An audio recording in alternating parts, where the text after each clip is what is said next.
Hello, everybody. Welcome to the Get Unhooked for Families coaching call. Um, Glad to be here with you. Today, we have a um, special topic that I think is one that we've been waiting for as we've walked through the 7 steps to surrender. And we have gone through, if you go back and look at Brickhouse Recovery TV, there's a playlist of all these coaching calls. And we've covered quite a few of the steps to surrender leading up to step 5. And so today we'll be on step 6. And we'll do a little review of what those are before we go into step 6. But I'd like to give Jennifer a little time to share what's on her heart and mind, whether it be related to these steps to surrender or whether it not. Because I think Jennifer always has a lot to offer. And not only does she have a lot to offer, but it always helps me get my my thoughts flowing as well. So I'm grateful that Jennifer is on this call with me weekly. She is my co-host and my wing. I don't know how you would say that. Wing woman, wing person in these calls, and grateful for you, Jen. So what's on your heart? Thanks. First of all, I just want to speak to you finishing the Ironman and what perseverance and dedication it took for you to be there. So haven't publicly said that I'm super proud of you. So there you go. You're never going to hear it again. So what's been on my heart lately? Last weekend, I wasn't with you guys because I was moving my 25-year-old daughter to Texas, which is super amazing for her and super not amazing for her mother.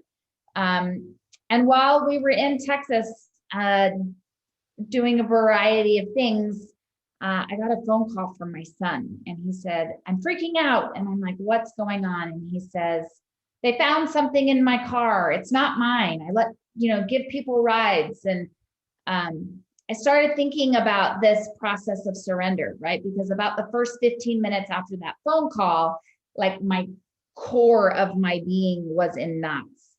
And I was recognizing that as much as I try to stay off the beach, there's a part of me that is still very much on the beach. And so when I get calls like that, and when he's in crisis or anxiety filled or whatever the situation is, it takes me a moment of time to be able to sort of meditate and back myself back off the beach.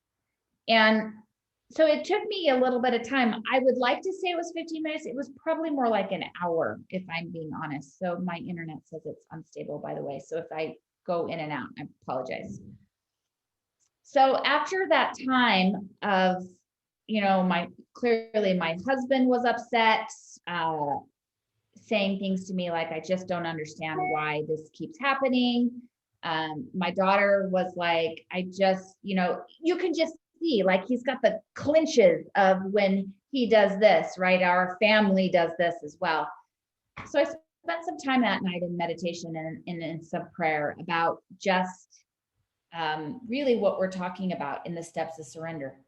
And there is a quote that has keep coming to my mind over and over and over again since that moment. And the quote is this. It's by Joseph Campbell, and it is, "The cave you fear to enter holds the treasure that you seek." I'm going to repeat it slowly. "The cave you fear to enter holds the treasure that you seek." And I can look at this quote with two hats on, right? I can look at it in my own recovery, walking through my addiction, and how this is really a quote of fear, faith over fear for me. About my own traumas and my own abuse and my own childhood and my own addiction. Like I had to walk into the cave. I had to have faith to walk into the cave in order to be able to have the treasure, which is now my peace and serenity in my own life through this process. But I can also look at it with my relationship with my son. and in that surrendering process, and how the cave that I fear is really what his bottom looks like. And it's different than what my bottom looked like. And we all know when we struggle with a loved one with addiction is, the ultimate bottom is potential death. And so he really has me in the grips when I think about that. And really, for me, the treasure that I seek in the relationship with my son is complete surrender and complete serenity and complete love for him, but yet this inability for him to sort of take me on a ride anymore, right? And that's not him doing it, that's me allowing him to do that in my life. The cave that I fear holds the treasure that I seek. Like, I have to have enough courage to walk into the cave when it comes to that relationship with my child. And those are the things we talked about, right? Like making friends with the worst case scenario. And then the step we're going to talk about today, which is absolutely believing that he's capable and his life, it's a possibility that he recovers and he walks through this and he has the peace and serenity in his own life. Like all of those things, the cave for me is where the surrender process happens. So I share that today because it has just been so on my heart. I had the opportunity to go talk with some addicts yesterday that are starting this process for themselves. And again, this is just something that I shared. Like, I think all of us that deal with addiction, there's this fear, there's this cave, and we do whatever we can to not actually go in the cave. But the treasure is when we go right in it. So that's what's been on my heart. Thank you, Jennifer. A lot of times, when you speak, it brings up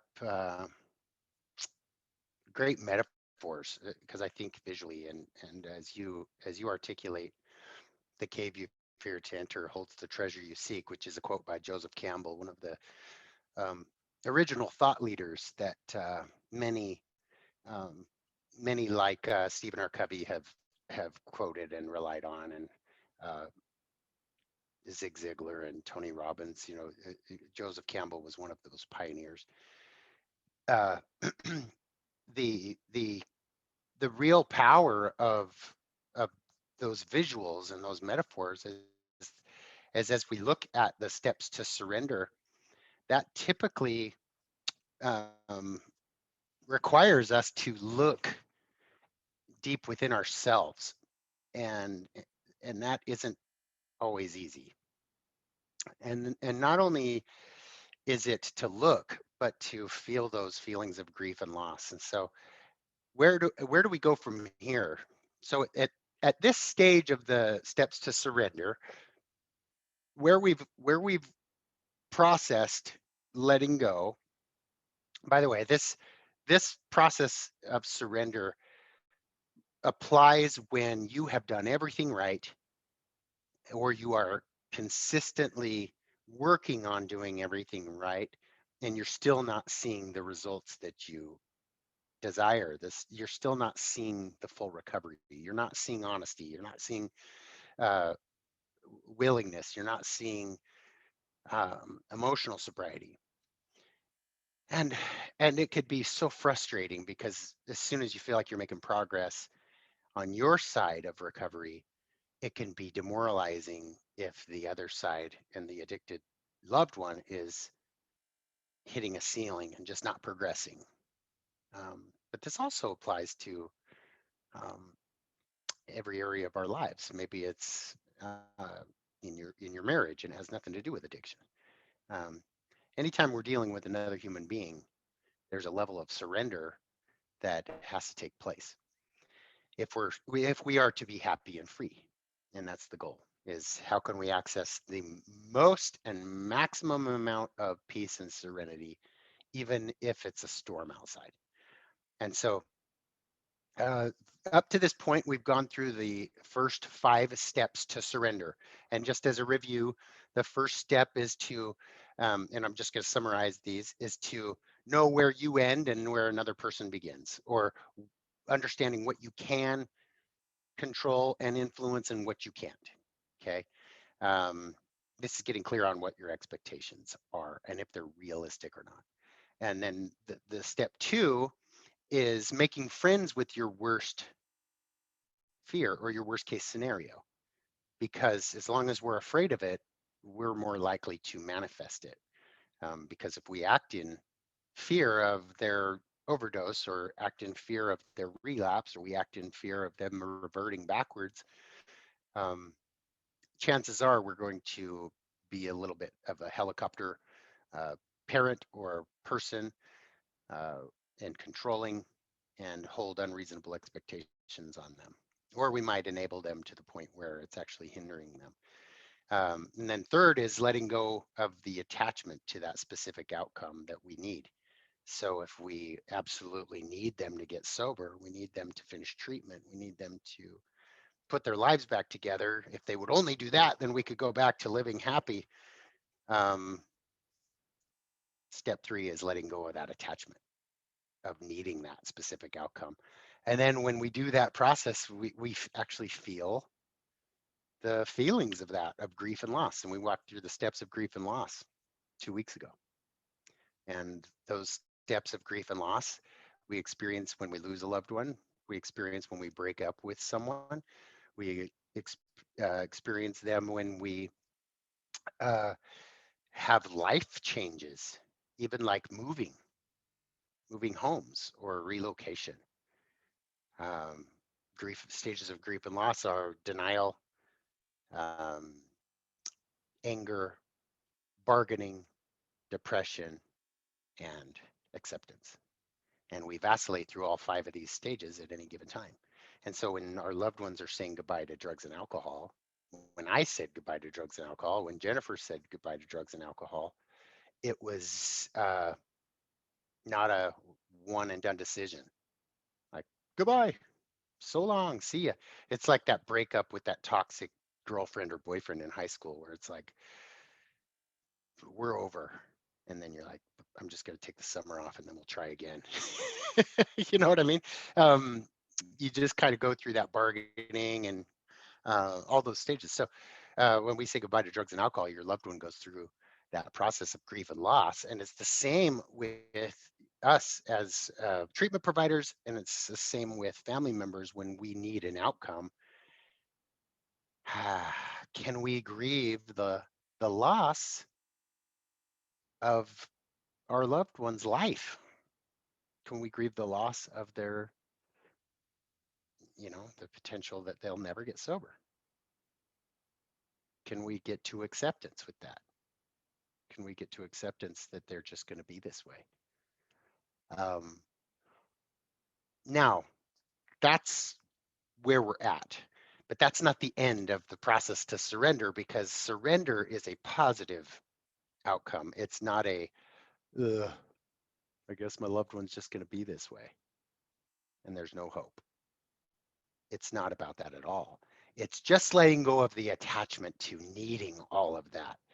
Uh, and that's where we get to step 5, which is letting go and trusting a higher power. Um, let's see. We actually did step 5 too, didn't we, Jen? I'm thinking back of a couple weeks ago. Uh, Linda, do you remember? Did we go over step 5 in our last call? Should have reviewed my notes. I don't think we did. Okay. So step 5 and 6 really go together. Um, let me have a volunteer read step 5, and I'll share my screen for those of you that are watching the recording. May I ask a volunteer to go ahead and read step 5? You can just chime in. Linda, if you want to do it. Let go and trust a higher power. There is a better plan for our lives and our addicted one's love and our addicted loved one's life. Now it's time to let go and trust our higher power. This is where we detach from our fears, resentments, and the outcome. Let's experiment with this each morning and see what happens as we trust this process. What does it mean for you to trust that there's a better plan for you and your addicted loved one's life? What are your thoughts on that, Linda?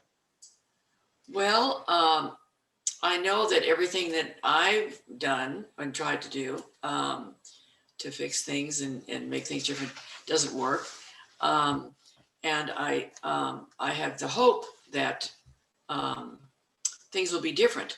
But I know that I can't make them that way. So I work on trusting that there's a better plan, and that my higher power can take care of that, and his my loved one's higher power, because I can't. So I really want to trust that it can be done in some way. Yeah. Any other thoughts on that? Thank you, Linda.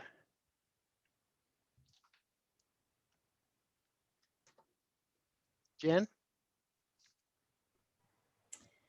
I have a lot of thoughts on this. I think this was a really big one for me as a mom, because I always thought, you always think that you know what's best for your kids. Like, we protect them and we love them and we do all of the things for them. And then we realize one day there's a shift that really, I am so far out of my pay grade on this. So far out of my pay grade on this.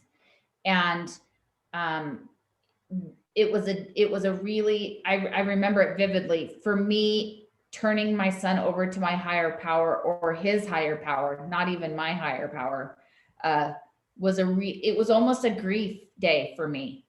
And that might sound super weird, but it was the day that I recognized that I could no longer help my son in a way that he needed to be helped. And there was like a grieving process of, what does that say about me as a mom? Who am I if I can't help my child? Especially when you come from a childhood like I did, where protecting my kids was my number one priority in life. So that's what it's like. This was there was almost a grieving to this, but so much freedom on the other end of it. So much sort of ability to just, in that moment, to just get in the current and allow something so much greater than myself to help my child in a way that I wasn't able to do it. Thank you, Jen. I appreciate that. Your audio was coming a little in and out, but we got the gist. I'm not sure if that was just on my end or if others were having issues with the audio too.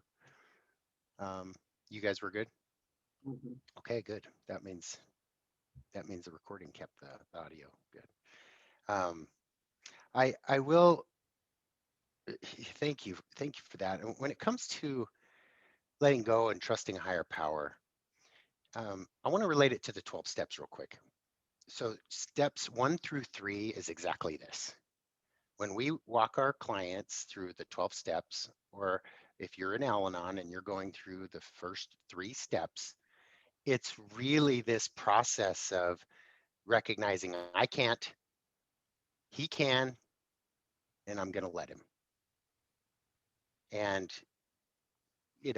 a lot of folks struggle with the belief in a higher power to do this. But if you put it in context of someone you love who has stage 4 cancer or breast cancer or any type of illness that's fatal, and you have been by their side and have gone through this process, it is very easy to let go, knowing that you have limitations on what you can do with cancer and what you can't, which pretty much means the only influence that you have is just loving them. And the cancer outcome is up to God and up to the medical professionals, right? And so it's an easier process. I'm not saying the grief process is easy. Please don't misunderstand what I'm saying. But when we look at an illness like cancer, it is much easier to let go and trust a higher power that there's a better plan for their lives and for our lives if we can get to that space of acceptance. And that doesn't mean we're not going to be angry and we're not going to be in denial and we're not going to bargain and we're not going to go through depression. But when we do experience the acceptance stage of the grief cycle, then uh, we have an easier time to get there. But when it's an addiction, it's harder. And I say it's harder because it's easier to attach to the behaviors and it's a moral issue, not an illness, right? That's how a lot of people view addiction, is it's a moral issue. Just get sober, just stop. Just don't be that way. Just don't use. And you're standing on the beach hollering. Stop. But if we look at it in the same way as stage 4 cancer, and we recognize that using is a symptom of the disease, it's not the disease. It's a symptom of the disease, because the disease is alive and well still inside me at 12 years of sobriety. You know how I know that? I still have using dreams of smoking crack and hunting for crack cocaine and heroin. Now, I love strawberries, but I do not have dreams about strawberries. I just don't. I love Mexican food, and I don't dream about stashing enchiladas in my garage and hiding them from my wife. But with cocaine and with alcohol and with substances, I still have those using dreams, which is a reminder that my neuro makeup and pathways still exist, that I got to be super cautious when I'm going into surgeries. Like I just went into one. I have to go through a process, a protocol with the hospital and with my wife and with my support team, and tell on myself. All my medical records, they pull up my allergies and they see you're addicted. Jason Coombs is addicted to narcotics and opiates and any mood or mind altering substances. And they say, so you're addicted to narcotics and opiates. Tell me a little bit about that. And it gives me an opportunity to tell on myself and share my story. Well, I'm 12 years sober off of drugs and alcohol. And this last surgery was a ruptured artery in my sinuses as a result of my drug use over 12 years ago. So I'm still experiencing some of the aftermath physically from that. And that was 2 Saturdays ago. I was in the hospital. Um, the protocol that I go through when I'm going into surgery is not just telling on myself, but it's also extending my stay at the hospital, because there's a whole process where the team at the hospital and the nurses will extend my care to make sure that I'm good to go when I leave that hospital. What is an outpatient surgery for many is a multi-night stay for me. And I'm willing to pay that tuition each night because it's cheaper than rehab. Because I do not want to go home with a big bottle of pills and opiates to deal with my pain. I want to be in the hospital where I'm watched over carefully and they're monitoring everything that's going in my system. My wife is 100% in the know, and I'm not left to my own devices because my disease lives here. So if I have this disease still at 12 years sober, your addicted loved one that is active in addiction or is in early sobriety or is in long-term recovery has it still too.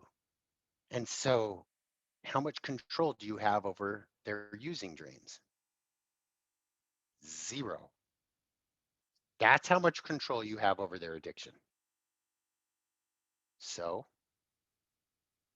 there is a power that actually does have power over addiction, to the point where the obsession of the mind can be removed. Because I can go through a surgery and have the obsession of the mind be completely removed and not have it come back and have uh, abnormal reactions to that allergy of opiates come back into my brain. And I receive a level of protection because I'm praying the whole time I'm going into this, and I'm leaning on others around me. So it's important to not just water ski across this step 5, because this is really where the rubber meets the road. Is it's recognizing that, hey, God doesn't have grandkids.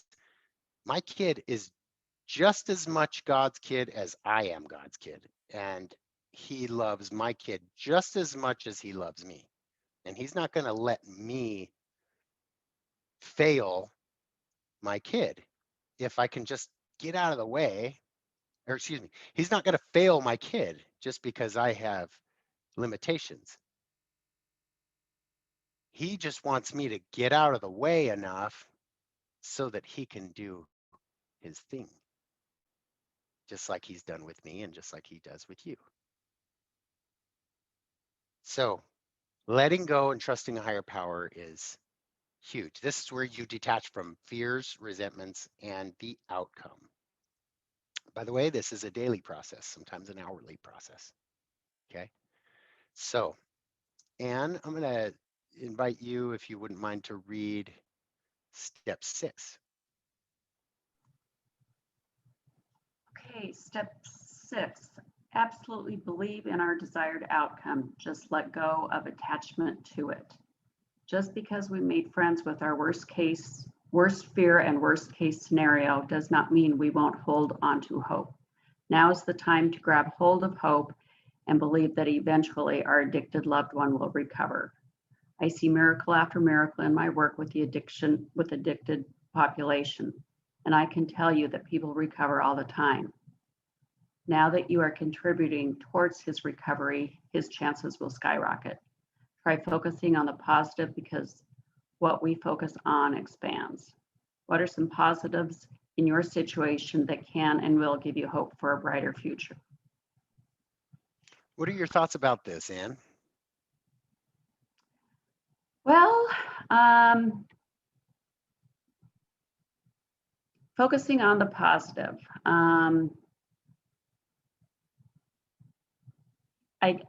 It's hard for me to, it's personally hard for me to just fully let go and let God. I feel like I want my hands in it, and I can do it for a while, kind of back to the surrender step 5. You know, if I have to do it daily, I have to remind myself daily that I need to get out of the way and not what I want to have happen, because that's obviously hasn't helped yet, and just allow God to have his will, and for me to just hands off, heart on. Thor. Well, a little, I was just getting ready to point out that the last sentence there talks about what are some of the positives in our situation that can and will give hope. And kind of going back to this message, I think it's good that the two of us are around each other to remind each other when we see, one of us headed down the wrong path in our thinking and in our actions, and we can kind of, reel each other back and go, now remember, this is not the way to go. And so I think that's a positive on our side, that we're in this together as a team. Can I speak to this really quickly, Jason? Yes, please. So this was always hard for me, because I always felt like if I was positive, that meant I was like enabling him, or on the beach or something. And as I've walked through this process with my son, one of the things that I told him when he started this process was that if you don't give up, I won't give up. right? I will work just as hard as you. And I will, if you don't give up, I won't give up. And even as he's relapsed, my son has stood back up. And that is what, look, as an addict in recovery, I can tell you when I struggle, I don't need anybody to tell me how disappointed they are in me. I already know it in the core of who I am, right? I hate myself far more than any loved one is going to be able to convince me that I've messed up. I promise you that. It may not, your addicted loved one may not come across that way. They may be angry and you know, but I promise you that's just a reaction.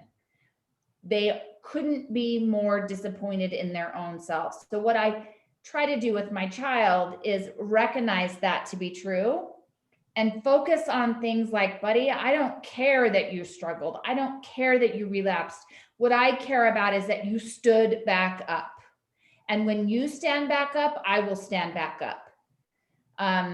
When he comes to me with anxiety and depression and is struggling, it's like I can tell him all of the ways that I would do it differently, but that doesn't help him. So what I choose to say is, buddy, but this is what you're doing differently than you did 6 months ago. Look at the progress. Look at how you're improving. It's not a straight line from point A to point B. It's a really jagged, crazy line, but you're moving in the direction of B.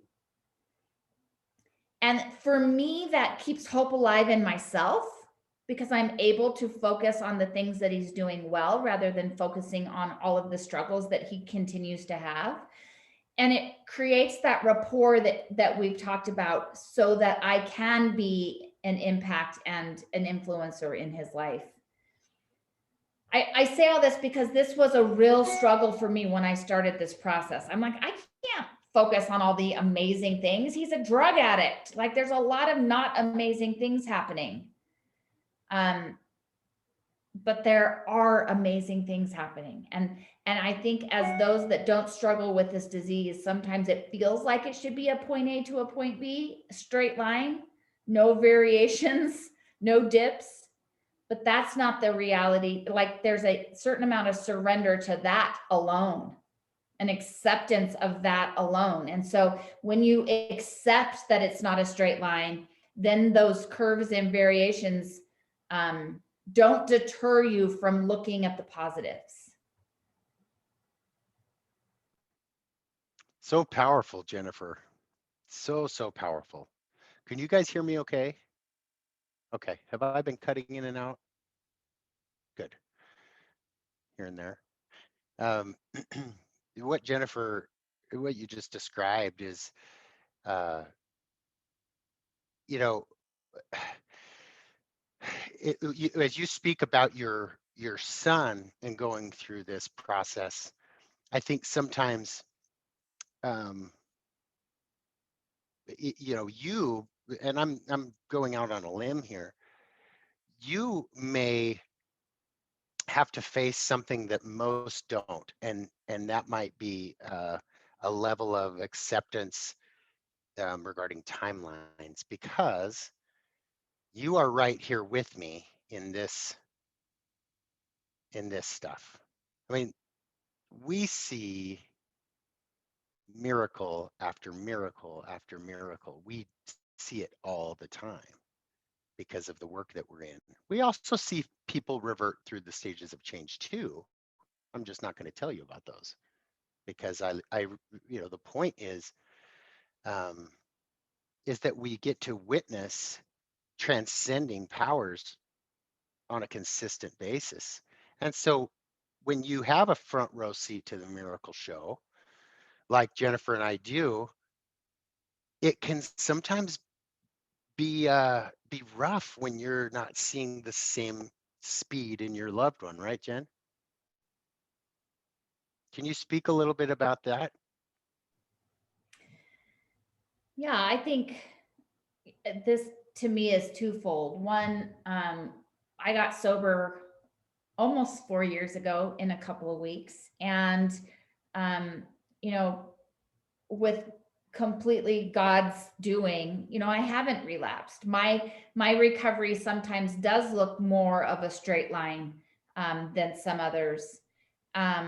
and then my son is really super young. And so any of you that have a loved one struggling with this that's young knows that sometimes those early on, especially if they started using drugs around their adolescent years, which my son did, there's a lot of emotional stunt. He's stunted emotionally. He doesn't have the, like, I got sober when I was 44 and I saw a lot of hard things, right? I had a lot more life experience and understood a lot of where my addiction was taking me. Whereas somebody that's young doesn't necessarily have those experiences yet. And so I think that what Jason's speaking to, I think part of it has helped me and part of it there have been times of sadness, because we do see miracles on the daily.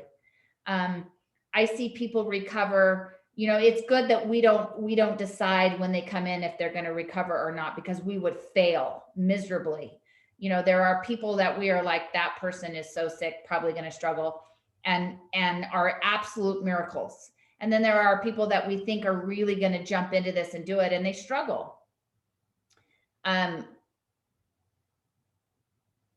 So it's hard to tell, right? It's hard to know that. I think that the gift that's been given to me through this process is I have seen people struggle for continuously amount of times and still recover. It takes what it takes.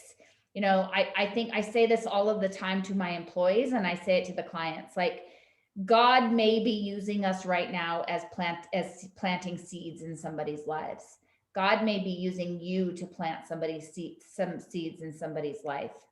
And it may not be on our time frame, right? I may be planting seeds right now and my son doesn't get sober for 10 years.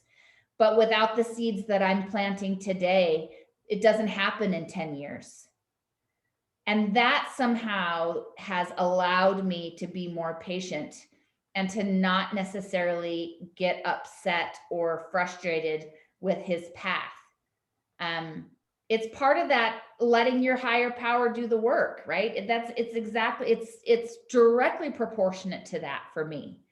And letting go of the outcome and just knowing that the only part that I have control over is that seed planting and how I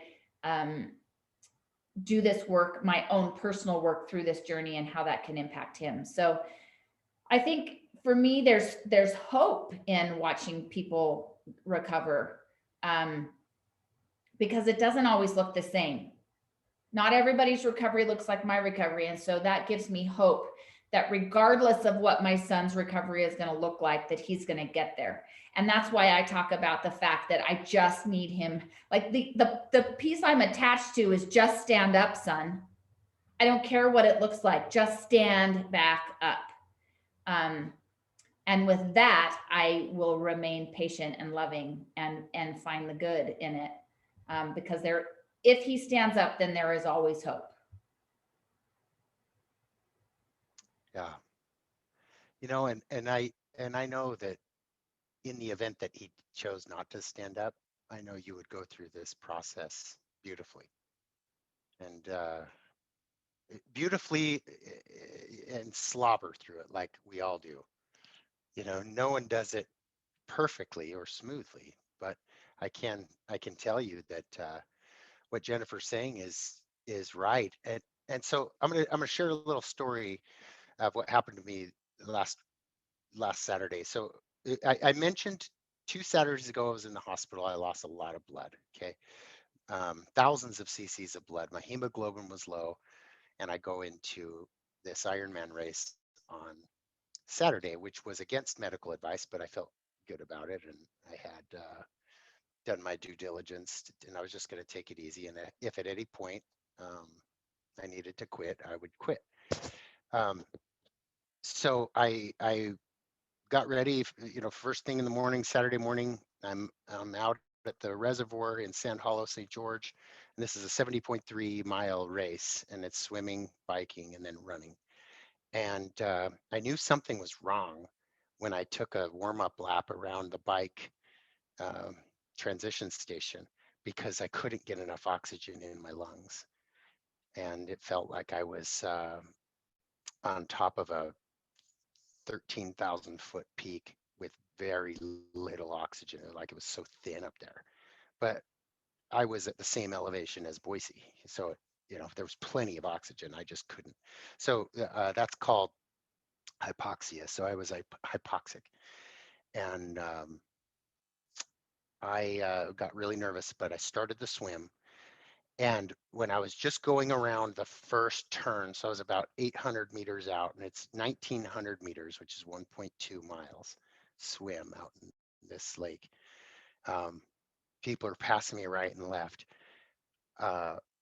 I can't get oxygen to my muscles, and I had to hold on to one of the kayaks out there. And the lady in the kayak gave me a pep talk that helped me to keep going. Like I rested enough, I got my heart rate down enough, and I had my heart rate monitor on, and I could just see on my watch that my heart rate was fine, but I just didn't have the oxygen. And she kept saying, "You can do this. Just go to the next buoy," because the buoys are spread out every 100 meters. And she encouraged me to get to the next buoy. Okay, so that's first thing in the morning, at like 7:10 in the morning on Saturday. Okay, I finish the race 8 hours and 41 minutes later. And I'm crossing the finish line. And all the volunteers at the finish line, I'm like thanking them. They're thanking me. They're saying, "Good job." They're putting this around my neck, and I just brought it to work to show my coworkers, and throwing it out here one time. Give me one time. I'm going to throw it out here, and then I'll put it away. It was easy to thank all the volunteers at the finish line, and it was easy to give them credit and say, "Couldn't have done it without you guys." And the last aid station was like, "Thank you guys. Without you guys, I wouldn't have made it. You guys made it happen." But let's not forget the woman in the kayak who gave me the boost that I needed at the point where I was at critical mass of quitting. Because I wasn't going to quit at 4.5 hours in, or even 3 hours in, or 7 hours in. I was going to quit 10 minutes in. And she was the voice that gave me the self-efficacy, the inspiration. She believed in me. Of course, she didn't know anything about me or that I was what I was dealing with, that I was hypoxic, but she gave me those words that helped. And then my little brother was with me the whole time. He swam right next to me the whole time. Anytime I would fall behind, because I would take 10 strokes and I would stop and I would catch my breath. Then I'd take 10 strokes and I would stop and catch my breath. And I did that for 1.2 miles. I was in the water the longest I've ever been in the water in a race. I was in the water almost an hour. And so was he. And he's used to swimming, and I'm used to swimming that same distance in a half hour, well, like 37 minutes. And he was so patient with me. And not once was he like, "Come on, let's do this. You can do it. Come on." Blah, blah, blah. Or dust me and leave me in. No, he was in lockstep with me. And when I kept saying, "Just go ahead, man. Like, I can't get oxygen. This is going to take all day.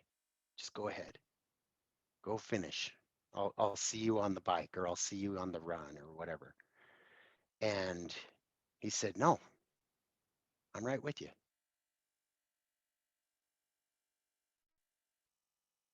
I'm not leaving your side." But he couldn't swim for me, and he couldn't bike for me, and he couldn't run for me, but he stayed with me, and he supported my self-efficacy, and he told me that he knew I could do it, and he didn't try to control my pace. And how does this relate to someone with an addiction? when it comes to believing in the outcome, your desired outcome, I want you to know that when we see miracles happen, we just happen to be at that last aid station. But let's not forget all the work you did. And let's not forget all the work that the volunteers did over the course of that person's journey to get to that point where the miracle finally happened. Let's not forget all of those moments of inspiring them with self-efficacy and rolling with their resistance and drawing out ideas versus imposing ideas and collaboration versus confrontation and empathy and communicating with love and unconditional positive regard. All of those aid stations along their journey matter, because without them, we don't get to the finish line. We don't get to recovery. And so it's literally about detaching from where you think you are in that person's journey and just recognize that your job isn't to be the finish line cheerleader. Your job is to just enjoy the journey with them as much as possible and learn as much as possible through it. And that and now flip it back on yourself. You're on that same course. It's not them running this journey. It's yours. And your addicted loved one might be the very guru that is going to teach you your life lessons that will change the outcome of your destiny. And maybe without your addicted loved one in this trial, your life and future would be mediocre. And maybe this is how you get to be extraordinary, is learning these very lessons through your addicted loved one. Could that be? I believe so. So in believing in your desired outcome is where all that hope comes in. And then finally, as we wrap up, the last step to surrender is to actually take the action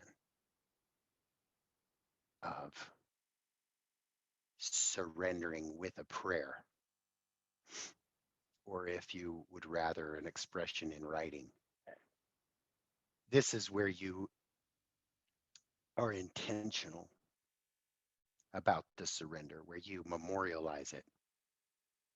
And I gave an example in the book on page 177.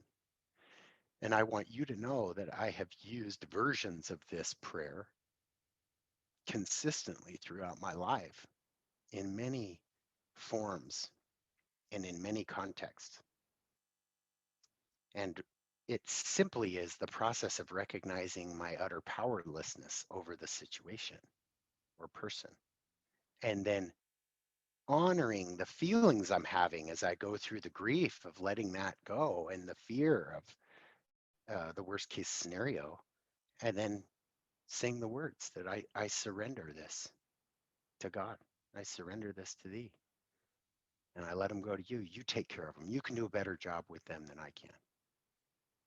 And then I'm going to choose to forgive myself, because I'm doing the best I can, even with my powerlessness and my human imperfection. Dear God, please do for me what I do not have the power to do for myself, according to thy will, not mine. Amen. And this level of surrender will help us begin to interact with our addicted loved ones with empathy, understanding, acceptance, and tolerance. This process really does work. Sometimes I have to do it over and over before I feel the peace and the freedom and the serenity about a client or a friend. But as I said here, if prayer is not your thing, just try going through this process and remove any of the words that you want. The idea here is that this is a practice that will help you solidify these steps to surrender in your daily life, and recognize that you don't know what aid station you're at to help your addicted loved one. So just give them the electrolytes, give them the water, give them the pickle juice, give them the, the boost that they need while you stay off the beach and run your own race, because you got to take care of your own journey and learn the lessons you need to learn. Jennifer, any final words? No, I just love that. I'm such a visual person that I can, I mean, immediately you're telling the story and I'm seeing how I can put that into my own addiction story and put it to my son's addiction story. And I just appreciate the perspective. And I think both as somebody that has the honor of working with addicts and then having a child, it's like, that's the seed planting that I'm talking about, right? Like the lady at the canoe had no idea whether you were going to finish or not. And quite honestly, she wasn't the one that you were thanking on your way to the finish line. So she could have felt as though she didn't make an impact. She could have felt like, she certainly doesn't understand that she was so pivotal in that race for you. And I think so often that's our situation as loved ones and people that work with addicts, is we don't understand the impact and the difference that we're making sometimes. Like, it's not the, oh my gosh, thank you so much, you changed my life, with that perspective. It's the lady in the canoe who made such an impact on you, but she never knew it.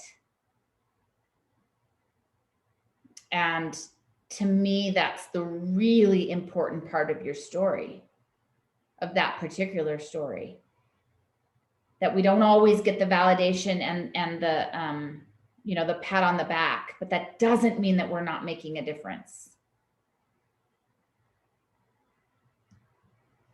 That's right. Thank you for that perspective. Well, you guys, it is time to wrap up. Thank you for joining us in this week's call, and I invite each of you to go through the process, the steps to surrender today, and go through all 7 steps. Pull out the book and review those steps, and try it. Try it on your addicted loved one being the topic, or try it on something else that may be a little bit more pressing. Maybe it's work related or relationship related somewhere else, and begin to do that on a daily basis and go through that to make it a habit, because it will really, really help you to find that ability to let go and know what's yours and what's not, and then put your attention on the things that matter most to you and in the areas that you actually have influence over, so that your effort and energy are right at the tip of the sword and you're making the most impact in your life. And you'll watch how your happiness and joy will increase, all the while you'll be influencing your addicted loved one the right way. So thank you for joining, and please join us next week. If you haven't subscribed to Brickhouse Recovery TV, subscribe. That way you can get the latest videos that we publish and these coaching calls. And if you wouldn't mind giving a review on Amazon or Audible for the book, that always helps the next reader. So thank you again. Sure love you guys.